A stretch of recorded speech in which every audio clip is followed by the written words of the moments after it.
وہ خود اپنے آپ کو کیسے چھوڑ سکتا ہے؟ میں نے جواب دیا، لیکن وہ واقعی تنہا چھوڑ دیتا ہے۔ سرائے کے مالک نے اپنی سرد اور سرکش نگاہوں کے ساتھ تبصرہ کیا۔ اگر خدا موجود ہے لیکن ہماری تکلیف پر وہ انگلی تک نہیں ہلاتا تو یہ بات اس کے بارے میں ہمیں کیا بتاتی ہے؟ یہ پہلا اصول ہے برادر، ہم خدا کو کیسے دیکھتے ہیں یہ اس بات کا براہ راست عکس ہے کہ ہم خود کو کیسے دیکھتے ہیں۔ اگر خدا کے نام پر ہمارے ذہن میں خوف اور ملامت ہی آتے ہیں تو اس کا مطلب ہے کہ ہمارے اندر بہت سے خوف اور ملامت جمع ہو چکے ہیں۔ اگر ہم خدا کو محبت اور رحم سے بھرا دیکھتے ہیں تو ہم بھی ایسے ہی ہیں، میں نے جواب دیا۔ سرائے کے مالک نے فوراً اعتراض کیا، لیکن میں دیکھ سکتا تھا کہ میرے الفاظ نے اسے حیران ضرور کر دیا تھا۔ یہ اس بات سے کیسے مختلف ہے کہ خدا ہمارے تخیل کی پیداوار ہے؟ میں سمجھ نہیں پایا، لیکن میرے جواب میں وہ ہلچل مخل ہوئی جو اندر دالان میں اٹھی تھی۔ جب ہم اس سمت میں مڑے تو ہمیں دکھائی دیا کہ دو غیر مہذب سے آدمی نشے کے عالم میں ہذیان بک رہے تھے۔ وہ سرکش ڈھٹائی کے ساتھ دوسرے گاہکوں کو دھمکا رہے تھے، ان کے پیالوں سے کھانا چھین رہے تھے، ان کے پیالوں سے پی رہے تھے، اور اگر کوئی احتجاج کرتا تو مکتب کے دو شرارتی لڑکوں کی طرح ان کا مذاق اڑا رہے تھے۔ کسی کو ان فسادیوں سے نمٹنا چاہیے، تم کیا کہتے ہو؟ سرائے کا مالک اپنے دانتوں کو بھینچ کر پھنکارا۔ اب مجھے دیکھو۔ ایک لختے میں وہ دالان کے آخری سرے پر پہنچا، ایک نشے میں چور گاہک کو اس کی نشست سے اٹھایا اور اس کے چہرے پر مکہ دے مارا۔ وہ آدمی ضرور اس سب کی توقع نہ کر رہا ہوگا کیونکہ وہ کسی خالی بوری کی طرح فرش پر گر گیا۔ اس کے ہونٹوں سے ہلکی سی آہ نکلی جو بمشکل سنائی دی، اور اس کے سوا اس نے کوئی شور نہ کیا۔ دوسرا آدمی نسبتاً طاقتور ثابت ہوا اور اس نے پوری شدت سے لڑائی کی، لیکن سرائے کے مالک کو اسے بھی ہرانے میں زیادہ دیر نہ لگی۔ اس نے اپنے غیر مہذب گاہک کی پسلیوں میں لات ماری اور پھر اس کے ہاتھ پر پیر رکھ کر اسے اپنے بھاری جوتوں سے کچلا۔ ہمیں انگلیاں چٹکنے کی آواز سنائی دی، یا کچھ اس سے زیادہ۔ رک جاؤ، میں بے ساختہ بولا، تم اسے جان سے مار دو گے، کیا تم یہی چاہتے ہو؟ ایک صوفی کے طور پر میں نے زندگی کی حفاظت کرنے اور کسی کو نقصان نہ پہنچانے کا حلف اٹھایا تھا۔ اس فریب خیال بھری دنیا میں بہت سے لوگ بغیر کسی سبب کے بلا مقصد لڑنے کے لیے تیار تھے، اور بہت سے ایسے تھے جو کسی سبب سے لڑتے تھے، لیکن صوفی ایک ایسا شخص تھا جو کسی سبب کے ہوتے ہوئے بھی نہ لڑتا۔ کوئی صورت نہ تھی کہ میں خود تشدد کی راہ اپناتا، مگر میں خود کو سرائے کے مالک اور اس کے گاہکوں کے درمیان کسی نرم کمبل کی طرح گھسا سکتا تھا کہ وہ ایک دوسرے سے دور رہیں۔ تم ان سب سے پرے رہو درویش، یا پھر میں تمہارا بھی مار مار کر حشر کر دوں گا، سرائے کا مالک چلایا، مگر ہم دونوں جانتے تھے کہ وہ ایسا کچھ نہ کرتا۔ چند ثانیے بعد جب خدمتگار لڑکوں نے دونوں گاہکوں کو اٹھایا تو ایک کی انگلیاں ٹوٹ چکی تھیں، جبکہ دوسرے کی ناک اور ہر طرف خون پھیلا ہوا تھا۔ دالان میں ایک خائف سی خاموشی اتر آئی۔ اپنے اس روب پر متفاخر جو اس نے سب پر طاری کیا تھا، سرائے کے مالک نے ایک ترچھی نگاہ مجھ پر ڈالی۔ جب وہ دوبارہ بولا تو یوں لگا جیسے وہ آس پاس ہر کسی سے مخاطب تھا۔ اس کی آواز بلند اور سرکش تھی، کھلے آسمان میں چلاتے کسی حملہ آور پرندے کی طرح۔ تم نے دیکھا درویش، میں ہمیشہ سے ایسا نہ تھا، تشدد میرا عنصر نہیں تھا، مگر اب ہے۔ جب خدا یہاں نیچے موجود ہم لوگوں کو فراموش کر دیتا ہے تو ہمیں سخت بنانے اور انصاف بحال کرنے کو یہ عنصر ہم عام لوگوں پر مسلط ہو جاتا ہے۔ سو اگلی مرتبہ جب خدا سے بات کرو تو اسے یہ بتا دینا، اسے معلوم ہونا چاہیے کہ جب وہ اپنی بھیڑوں کو چھوڑ دیتا ہے تو وہ عاجزی سے ذبح کیے جانے کی منتظر نہیں رہتی، وہ بھیڑیوں میں بدل جاتی ہیں۔ میں نے دروازے کی طرف جاتے ہوئے کندھے اچکائے۔ تم غلطی پر ہو۔ کیا میں غلط کہہ رہا ہوں کہ میں کبھی بھیڑ تھا جو اب بھیڑیا بن گیا؟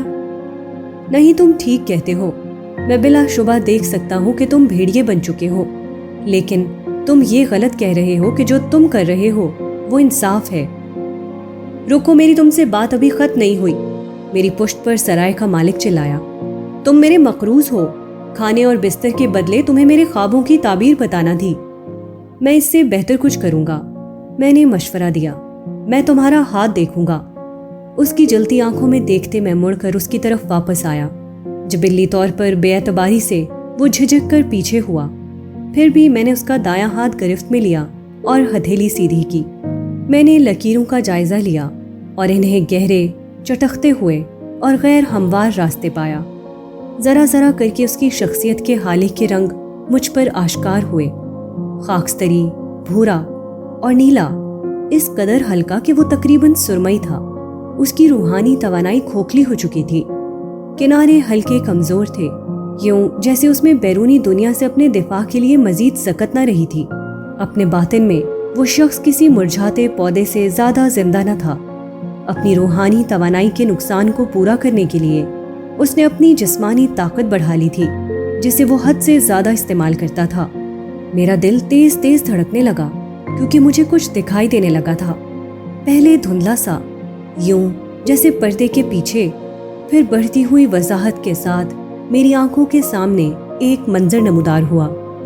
ہلکے بھورے بالوں والی ایک لڑکی، اس کے شانوں پر پھیلی کشیدہ کاری والی سرخ شال۔ تم نے اپنی محبوب کو کھو دیا ہے، وہ حاملہ تھی، وہ آگ میں گھرے جھونپڑے میں پھنسی ہے، گھر کے گرد جنگجو ہیں، نکرائی زردوزی زین والے گھوڑوں پر سوار، سوکھے چارے اور انسانی گوشت کے جلنے کی بوجھل بو، منگول گھڑ سوار، ان کی چپٹی اور پھیلی ہوئی ناکیں، موٹی اور اندر کو گھسی گردنیں اور پتھر جیسے سخت دل، چنگیز خان کی طاقتور فوج۔